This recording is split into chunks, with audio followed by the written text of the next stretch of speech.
सर्वस्व की शादी श्लोका से हुई थी। श्लोका के माँ बाप ने बहुत छानबीन करके श्लोका की शादी सर्वस्व के साथ फाइनल की थी। लेकिन कहते हैं ना, कोई कितनी भी छानबीन कर ले, किसी के मन की कुटिलता को तो नहीं जांच सकता।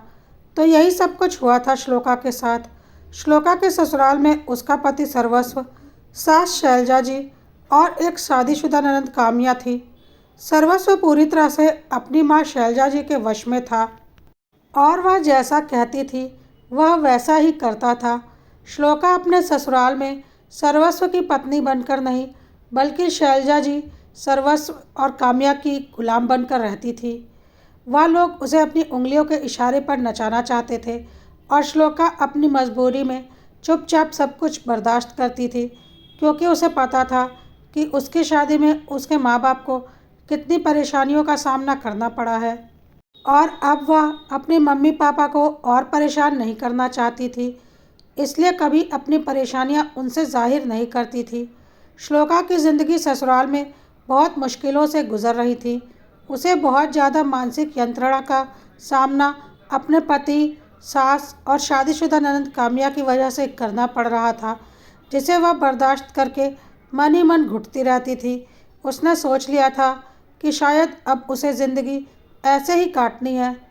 एक बार श्लोका और सर्वस्व की किसी फ्रेंड की शादी में गए थे और उन्हें घर लौटने में काफ़ी देर हो गई थी, इसलिए सर्वस्व की माँ शैलजा जी ने बोला, घर आते आते काफ़ी रात हो जाएगी, उस टाइम ड्राइव करना ठीक नहीं है।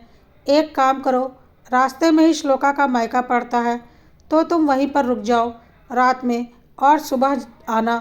सर्वस्व ने गाड़ी श्लोका के मायके की तरफ घुमा दी।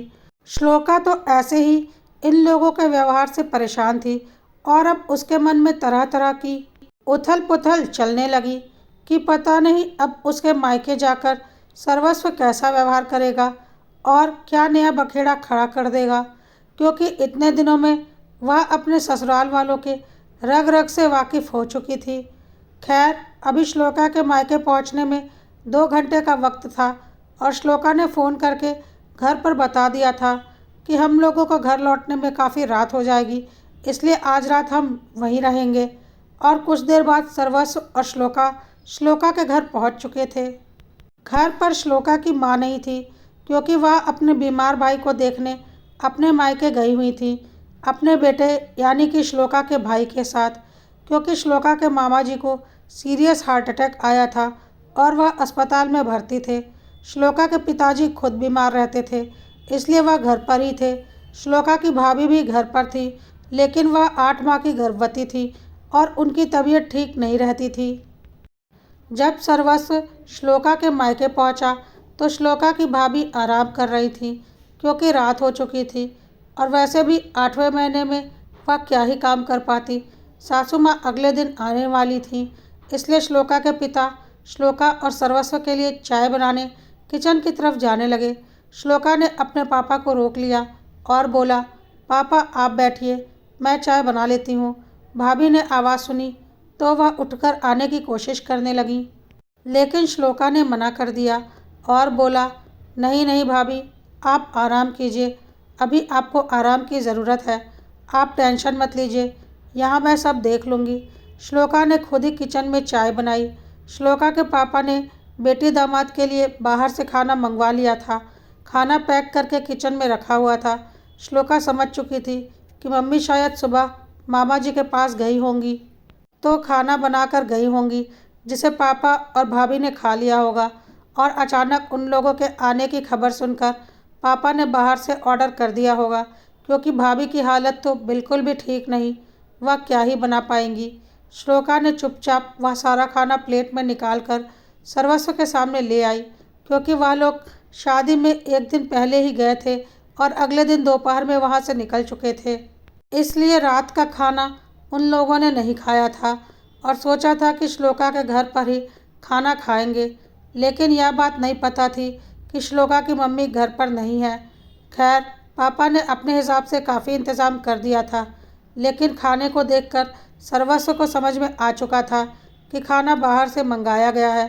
सर्वस्व का मूड ऑफ हो चुका था, क्योंकि उसे लग रहा था कि वह इस घर का इकलौता दामाद है और उसकी खातिरदारी में सबको पलके बिछाकर इंतज़ार करना चाहिए। लेकिन ना घर में सासू माँ है और ना ही साले साहब। भाभी है भी तो अपने कमरे में पड़ी हुई हैं और पापा ने बाहर से खाना मंगवा कर रख दिया। यही इज्जत है श्लोका के मायके में मेरी। एक तो ऐसे ही सर्वस्व का परिवार बहुत ही ज़्यादा मनबड़ था, ऊपर से ऐसे वक्त पर सर्वस्व श्लोका के मायके पहुंचा जब वहां पर खुद ही दिक्कत थी। बस अब तो सर्वस्व को एक मौका मिल चुका था।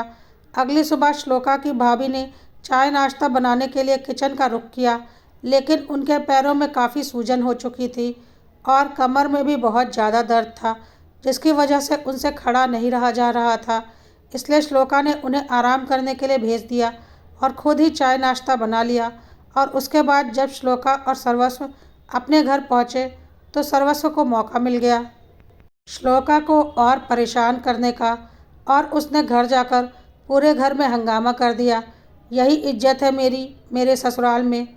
और ससुराल गया तो सासू माँ भी नदारद, साले साहब भी नदारद। भाभी अपने कमरे में ड्रामा करके बैठी हुई थी और बीमार ससुर जी ने होटल से खाना मंगवा कर रख दिया था। जब पता था कि घर का इकलौता दामाद आ रहा है तो क्या सासू माँ और साले साहब को आ नहीं जाना चाहिए था? लेकिन नहीं, उन्हें तो हमारी बेइज्जती करनी थी। यह सब कुछ जानबूझकर किया गया है, मुझे सब समझ में आ रहा है।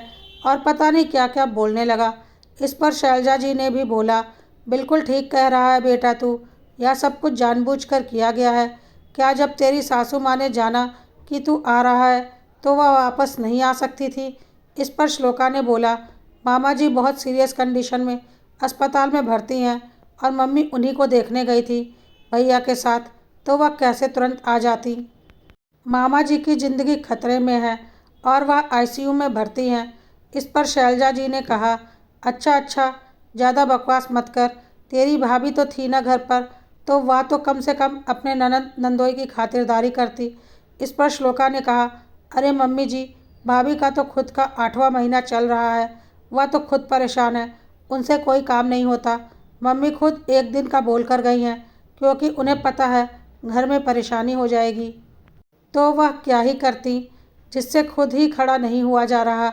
इस पर शैलजा जी ने बोला, यह सब फालतू की बातें होती है, ननंद की इज्जत करनी आती नहीं, घर के दामाद की इज्जत करनी आती नहीं, और तुम बकवास कर रही हो। अरे ननंद जब घर आती है तो उसकी कितनी मान इज्जत की जाती है, लेकिन तुम्हारे घर वाले क्या जाने, देखते नहीं हो मेरी बेटी जब घर आती है तो हम कैसे उसे पलकों पर बिठा कर रखते हैं। और एक तुम्हारे घर वाले हैं।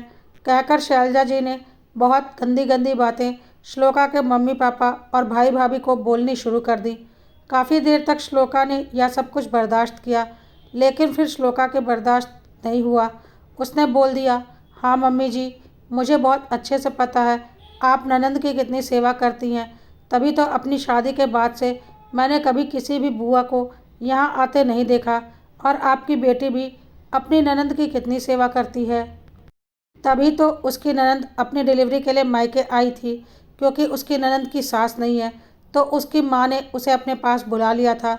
तो आपने भी अपनी बेटी को तुरंत अपने पास बुला लिया था, यह बोलते हुए कि तू क्यों अपनी ननंद की सेवा करेगी, उसकी नौकर है क्या, करने दे उसकी माँ को जो करना है, तू चुपचाप मायके आ जा।